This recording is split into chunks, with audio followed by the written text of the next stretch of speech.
የተወደዳችሁ ቅዱሳን የአምላካችን እግዚአብሔር ስም የተባረከ ይሁን። ዛሬም ደግሞ እግዚአብሔር እድል ሰጥቶን ድጋሜ ለመገናኘት ችለናል። ስለዚህም እግዚአብሔርን እጅግ አድርጌ አመሰግናለሁ።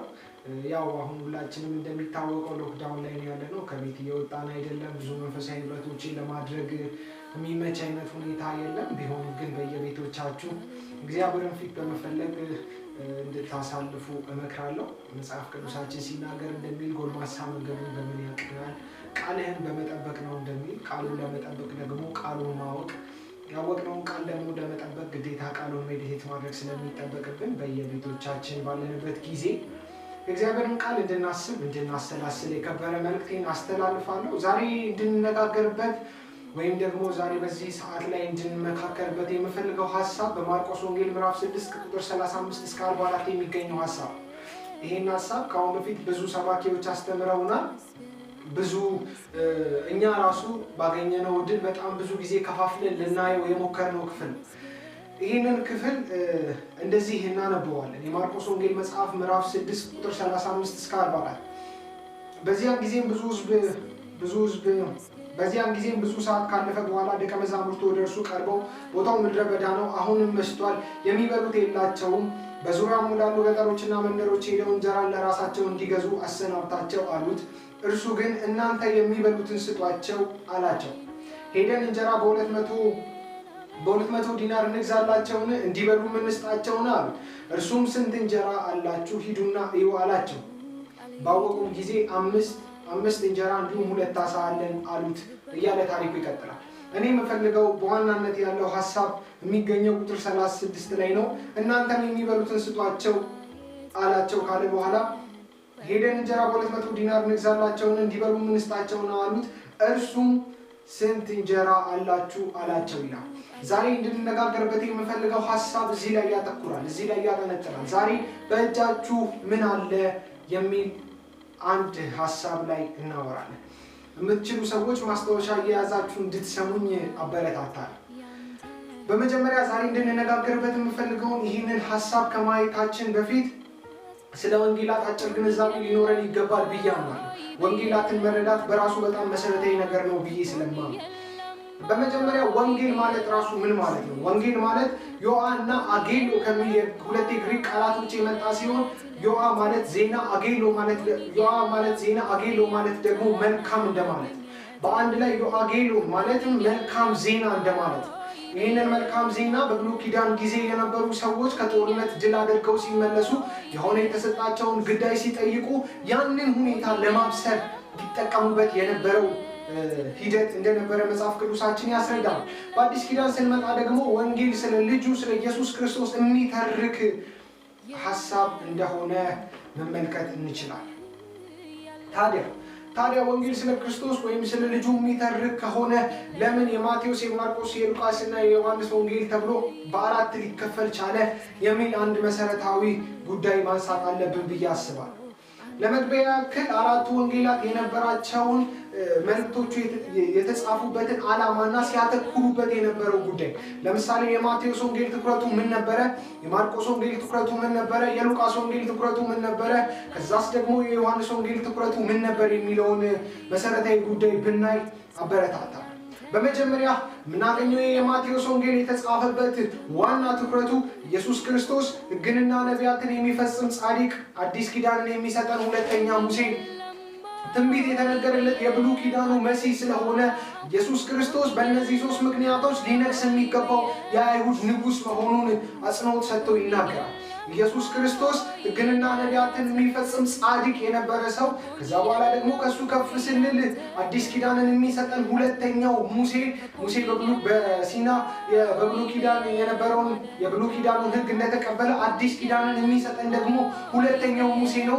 ከዚህ ሲዘል ደግሞ በብሉይ ኪዳን በጣም በብዙ ጊዜ ትንቢት የተነገረለት መሲሁ ስለሆነ ኢየሱስ ክርስቶስ ሊነግስ የሚገባው የአይሁድ ንጉሥ መሆኑን ትኩረት ሰጥቶ ሲጽፍ፣ የማርቆስ ወንጌል ደግሞ ከብሉይ ኪዳን ጥቅስ ሳይወስድ የክርስቶስን ልደት ሳይተርክ ስለሞቱ ወይም ደግሞ ስለ ትንሣኤው ምንም ሀሳብ ሳያነሳ ነገር ግን በዝርዝር ሲያከናውናቸው የነበሩ ታምራቶች ላይ በማተኮር ለምሳሌ ኢየሱስ ክርስቶስ የተቸገሩ ሰዎችን እንዳበላ፣ የታመሙ ሰዎችን እንደፈወሰ እና ሌሎች መሰል ከክርስቶስ ስራዎች ጋር ከተአምራቶች ጋር የተያያዙ ነገሮችን በመተረክ ስለዚህ በእነዚህ ሁሉ ኢየሱስ ክርስቶስ ታማኝ አገልጋይ መሆኑን በዋናነት አጽንኦት ሰጥቶ የተረከው ክፍል ነው። ሌላኛው ደግሞ ሶስተኛው የምናየው ወይም ደግሞ ሶስተኛው የምናገኘው ይሄ የሉቃስ ወንጌል ሲሆን ይሄ የሉቃስ ወንጌል ደግሞ ከእግዚአብሔር የመጣ ልደቱ ከብሉይ ኪዳን የተነገረ በመከራ ውስጥ ምሕረትን የሚያደርግ ለድሃ የሚራራ ፍጹም ሰው ነው በማለት የኢየሱስ ክርስቶስ ሰውነት ላይ ፎከስ አድርጎ ኢየሱስ ክርስቶስ ሰውነቱን ማዕከል አድርጎ ይጽፍልን።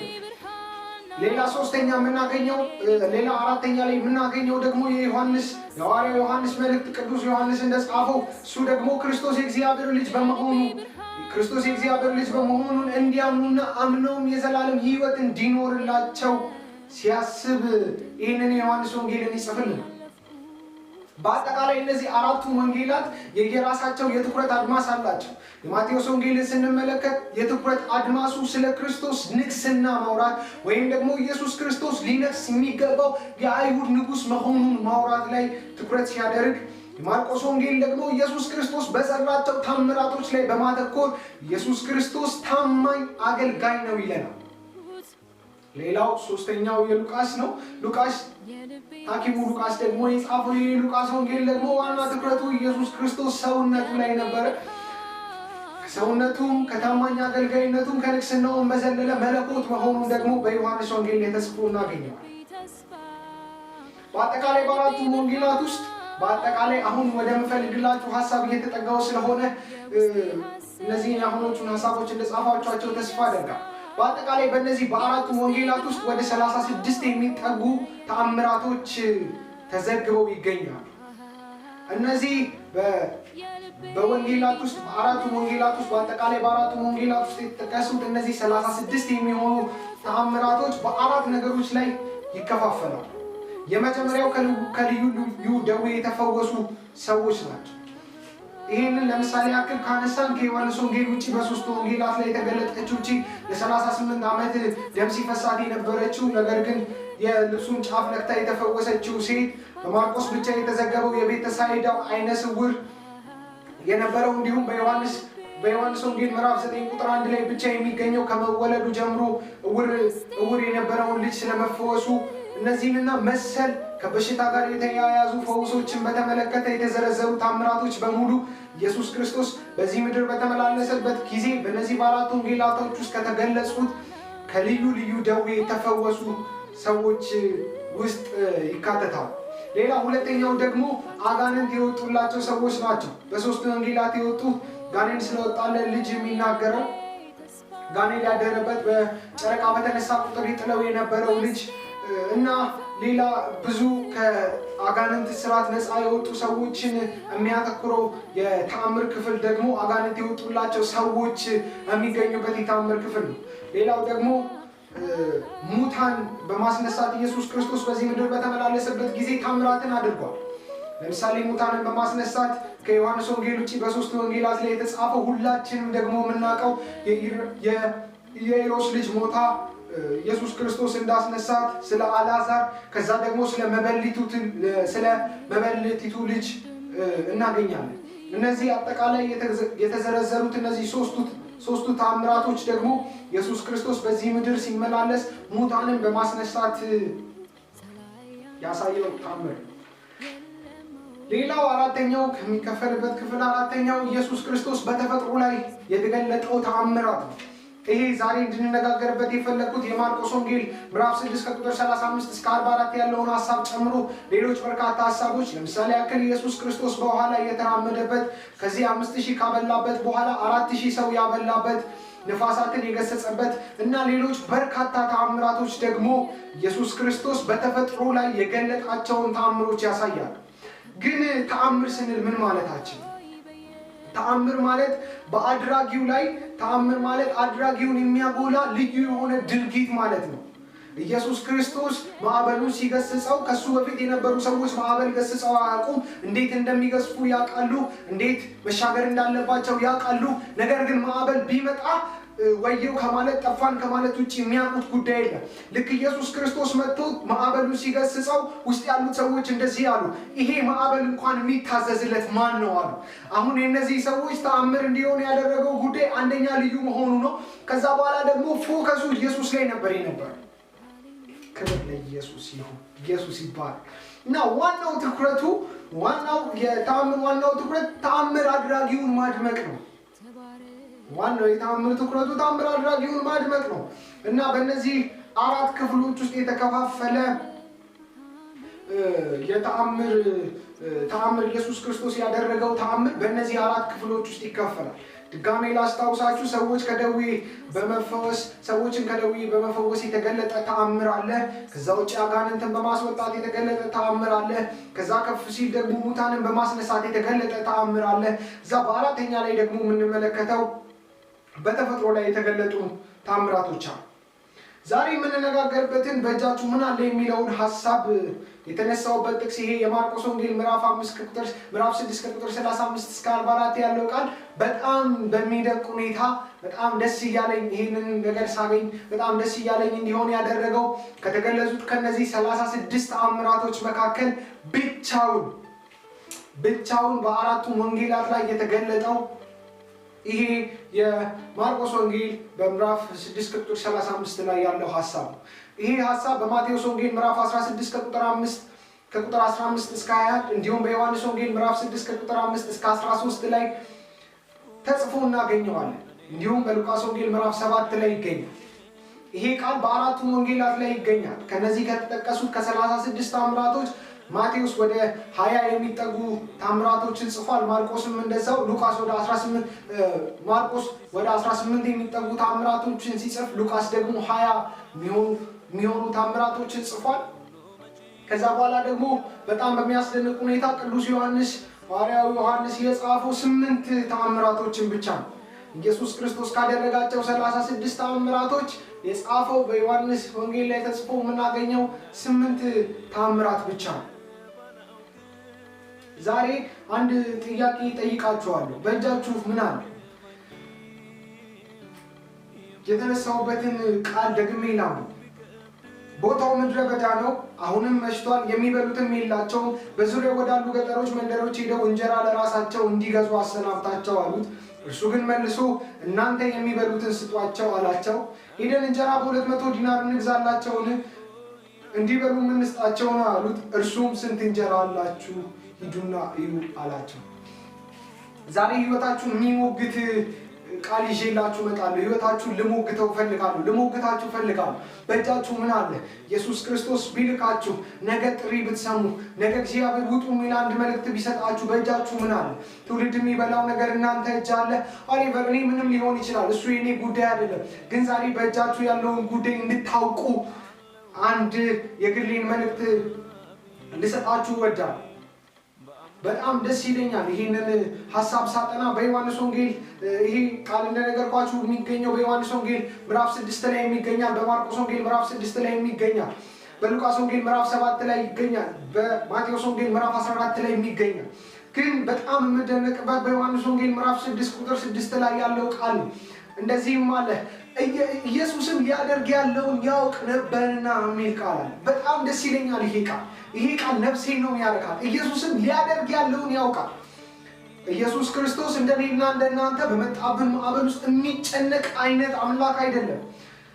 እነሱ በታንኳ ይናጣሉ፣ እሱ ግን በውስጠኛው ክፍል ተኝቶ ነበር ይለናል መጽሐፍ ቅዱሳችን። እሱ ተኝቷል። የተኛበት ዋናው ምክንያት እነሱ ናቸው እንጂ እየተጨነቁ ያሉት። እነሱን ያስጨነቃቸው ጉዳይ ኢየሱስ ጋር ሲመጣ ሚዛን የሚገፋ ጉዳይ አልነበረም። ኢየሱስ ክርስቶስን ሊያስጨንቀው የሚችለው ጉዳይ አልነበረም። ይህን እንኳን እንዴት ላደርገው እችላለሁ፣ ይህን እንኳን የማልፈው አይመስለኝም የሚለው ጉዳይ አልነበረም የነበረው። ክብር ለአምላካችን ለእግዚአብሔር ይሁን። እግዚአብሔር ይባረክ። በእውነት ዛሬ በጣም ደስ እያለኝ ነው ይህንን መልእክት እያካፈልኳችሁ ያለሁት። ይህን መልእክት በማንኛው አይነት ሁኔታ እየሰማችሁት ሊሆን ይችላል። በሀገር ውስጥም ከሀገር ውጭ የሚሆናችሁ ሰዎች ልትሆኑ ትችሉ ይሆናል። በጣም ደስ በሚል ሁኔታ፣ በጣም በሚያስጠላ ሁኔታም ያላችሁ ሰዎች ልትሆኑ ትችሉ ይሆናል። ከቤተሰብ ጥሩ ማይሆን ፊድባክ እየተሰጣችሁ እናንተ አትረቡም፣ እናንተ አትጠቅሙም እየተባላችሁ ያላችሁ ሰዎች ሊሆን ይችላል። ማንኛውም አይነት ሰዎች ልትሆኑ ትችላላችሁ። እያገለገላችሁ ሊሆን ይችላል፣ ሀገር እየመራችሁ ሊሆን ይችላል፣ ቤተክርስቲያን እየመራችሁ ሊሆን ይችላል። እኔ እሱ ጉዳይ አይደለም። በማንኛውም አይነት ሁኔታ ውስጥ ብትሆኑ ግን ዛሬ አንድ ጥያቄ ልጠይቃችሁ ፈልጋለሁ። በእጃችሁ ምን አለ? በእጃችሁ ምን ይዛችኋል? ኢየሱስ ክርስቶስ እዚህ በማርቆስ ወንጌል ላይ የጠየቃቸው ጥያቄ ይሄንን ነው። ይህንን ታሪክ በማቴዎስ ወንጌልና በሉቃስ ወንጌል ላይ ስታጠኑት የሚለው እንደዚህ ነው። እነሱ መጥተው ከሁለት ዓሣና ከ5 እንጀራ በቀር በእጃችን ምንም የለም አሉት ነው የሚለው። እነዚህ ሁለት ወንጌላት የሚተርኩት እነሱ ነው ተናግረው የሚጀምሩት። እዚህ ማርቆስ ወንጌል ላይ ግን ኢየሱስ ክርስቶስ ይጠይቃቸዋል፣ በእጃችሁ ምን አለ? እናንተ እጅ ላይ ምን አለ? ዛሬ እንደዚህ እሞግታችኋለሁ። ዛሬ እንደዚህ እኔ ህይወታችሁን እሞግታለሁ። በእጃችሁ ምን አለ? በእጃችሁ ምን ይዛችኋል? ነገ ትውልድ የሚበላው ምን ይዛችኋል? እርግጥ ነው አሁን ያላችሁበት ሁኔታ ይህን ጥያቄ ለመጠየቅ የማይመች ሊሆን ይችል ይሆናል። ሁላችን ቤት ውስጥ ነው ያለነው። እንደሚታወቀው ለመንፈሳዊ ህብረቶች ለአገልግሎት ምናምን ብዙ ምቹ አይደለም። ግን ጠይቃችኋለሁ፣ በእጃችሁ ምን አለ? ዛሬ በእጃችሁ የያዛችሁት ምንድን ነው? ችግር የለውም። 2 ዓሣና 5 እንጀራ አላችሁ። እሱ በጣም መልካም ነው። ለብዙዎች የሚበላ ነገር ይወጣዋል። ግን ይህ መጽሐፍ ስታጠኑ የምታገኙት ዝቅ ብላችሁ የምታገኙት አንድ ሀሳብ አለ። ኢየሱስም ትርፍራፊው እንዳለ እንዲሰበሰብ አደረገ። ከዛ በኋላ 5000 ህዝብ ከበላ በኋላ 12 መሶብ ተሰበሰበ ይለናል። ስለዚህ ቆንጆ ማስተዋል የምትችሉ ከሆነ ከ2 ዓሣና ከ5 እንጀራ ከያዘው ከብላቴናው ልጅ መሶብ ውጪ ሌላ ብዙ 12 መሶቦች ባዶ ነበሩ ማለት ነው። ችግር የለውም። 2 ዓሣና 5 እንጀራ ካላችሁ ብዙ ሰው የሚበላው ለብዙ ትውልድ የሚተርፍ ምግብ ይወጣዋል። ችግር የለውም። 2 ዓሣና 5 እንጀራ የላችሁም፣ ባዶ መሶቦች አላችሁ። ችግር የለውም። በሱም እግዚአብሔር የሚበላ ነገር ይሞላበታል። ስለዚህ ዛሬ በዚህ አንድ እውነት ህይወታችሁን ልሞግት እወዳለሁ። በጣም በጥቂት ደቂቃዎች ውስጥ ይህንን የህይወታችሁን ምዕራፍ የሚቀይር ሀሳብ እንዳካፈልኳችሁ አስባለሁ።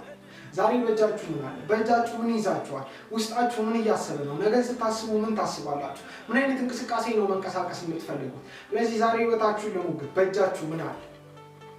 በእጃችሁ ያለውን ነገር ወደ አካል ዓለም መጥቶ ብዙ ሰዎች የሚበሉት እንዲሆን፣ ለብዙ ሰዎች የሚተርፍ ምግብ እንዲሆን ከያዛችሁት ነገር በዘለለ ከእናንተ ጋር ያለውን እግዚአብሔርን በማወቅ እንድትመላለሱ ጥሪ ያደርጋል። ብዙ ሰው ሀብት አለው፣ ብዙ ሰው ንብረት አለው፣ ብዙ ሰው ጠባቂዎች አሉት። ብዙ ሰው ግን እውነተኛ ሰላም የለውም። ብዙ ሰው ግን ተኝቶ አያድርም። ካለው ንብረት ካለው ሀብት በላይ በጣም እኛ ጋር ግን ምንም የለም። እኛ ጋር ሀብት የለም፣ እኛ ጋር ንብረት የለም። ግን እግዚአብሔር የተመሰገነ ይሁን ተኝተን እናድራለን። ምክንያቱም ሲባል እኛ ከገጠመን ሁኔታ በላይ ከኛ ጋር ያለውን ወዳጃችንን ስለምናውቀው። ስለዚህ ዛሬ ከእናንተ ጋር መሲሁ አለ። ከእናንተ ጋር ዋጋ ይከፈለላችኋል። ከእናንተ ጋር ህይወቱን ቤዛ አድርጎ ይሰጣችኋል። ስለዚህ በእጃችሁ ያለውን ነገር በማስተዋል እሱን ደግሞ ለብዙዎች ምግብ እንዲሆን እንድታወጡት በጌታ ፍቅር ጋብዛለሁ። በልጅነቶቻችሁ ብዙ እግዚአብሔርን ድምፅ የሰማችሁ፣ ብዙ የማገልገል ፍቅር የነበራችሁ፣ ቤተክርስቲያን ሲታሰብ በጣም እንባችሁ ይመጣል። እንደው ቸርች ከተባለ አልቅሱ የሚላችሁ፣ ስለ እናንተ ቸርች ሲነሳ፣ ስለ ቤተክርስቲያን ሲነሳ፣ ስለ እግዚአብሔር መንግስት ሲነሳ እንባ ከዓይኖቻችሁ የማይጠፋ አሁን እነሱን ቅንነቶቻችሁን የጣላችሁ ሰዎች ዛሬ ልሞግታችሁ። ዛሬ ህይወታችሁን ልሞግት። በእጃችሁ ምን አለ? እርግጠኛ ነኝ ተዳፍኖ እንጂ ጠፍቶ አይደለም። አመዱ ከላዩ ላይ ቢራገብ የተቀጣጠለ እሳት ይወጣዋል። ገጠር አያት ስላለችኝ እሷ ጋር ሄጄ አያለውና እሳቱ ለጠዋት የሚያስፈልግ ከሆነ አመድ ያዳፍኑታል ማለት እሳቱ ይጠፋል ማለት አይደለም። እንዲቀመጥ ያደርጉታል። ጠዋት ሲነሱ ግን አመዱ ላይ እንጨት አይደረድሩበትም። መጀመሪያ አመዱን ከላዩ ላይ ያራግፉለታል። ከዛ በኋላ እሳቱ ይወጣል። ዛሬ በእጃችሁ እሳት ያለ ሰዎች፣ በእጃችሁ ወንጌል ያለ ሰዎች፣ በእጃችሁ ትምህርት ያለ፣ በእጃችሁ ስብከት ያለ፣ በእጃችሁ የምክር ቃል ያለ፣ በእጃችሁ ማጽናናት ያለ ሰዎች፣ ግን በጣም ብዙ አመዶች የተጫናችሁ ሰዎች ዛሬ ይሄ እንደ ማንቂያ ደውል እንዲሆንላችሁ በጌታ ፍቅር እለምናችኋል። ዛሬ በእጃችሁ ያለውን ነገር እወቁት። በእጃችሁ ያለውን ነገር ካወቃችሁት በኋላ ከእናንተ ጋር ያለውን እወቁት። በእጃችሁ ካለው ነገር በላይ ከእናንተ ጋር ያለው ኃይለኛ ነው። በውስጣችሁ የተቀመጠው ይሄ የወንጌል እሳት ያድጋል ይወጣል ስለዚህ በጌታ ፍቅር ይሄንን የከበረ ጥሪ የምትሰሙ ሰዎች በጌታ ፍቅር አሁንም በድጋሚ ጥሪን አስተላልፍላችኋለሁ በእጃችሁ ያለውን ነገር በመረዳት እሱም ደግሞ ወደ ፍሬ በጣም ለብዙ ሰው ወደሚበላ ነገር እንድትተረጉሙት በጌታ ፍቅር ጋብዛችኋለሁ ለሰማችሁኝ እጅግ አድርጌ አመሰግናለሁ በሚመጣው ዘመን ፍሬ አፍርታችሁ ስር ሰዳችሁ እንደማያችሁ በጣም እርግጠኛ ነኝ አሁን ያለንበት ይሄ የመከራ ጊዜ ያልፋል ይሄ የመከራ ጊዜ ይወጣል ይሄ መከራ ጊዜ ሲወጣ ጨምራችሁ አብባችሁ መጽሐፍ ቅዱሳችን እንደሚል በሚመጣው ዘመን ያዕቆብ ስር ይሰዳል እስራኤልም ደግሞ ያብባል እንደሚል ከዛ ደግሞ በፍሬያቸው ምድርን ሁሉ ይወርሳሉ እንደሚል አምናለሁ ምንም አይነት ሁኔታ ውስጥ ልትሆኑ ትችላላችሁ ከዚህ ጊዜ ስንወጣ ግን አብባችሁ እንገናኛለን አፍርታችሁ እንገናኛለን ስለዚህ ይሄንን በእጃችሁ ያለውን ነገር በማወቅ እንድትባረኩ አሳስባችኋለሁ ተባረኩ እግዚአብሔር ይባርካችሁ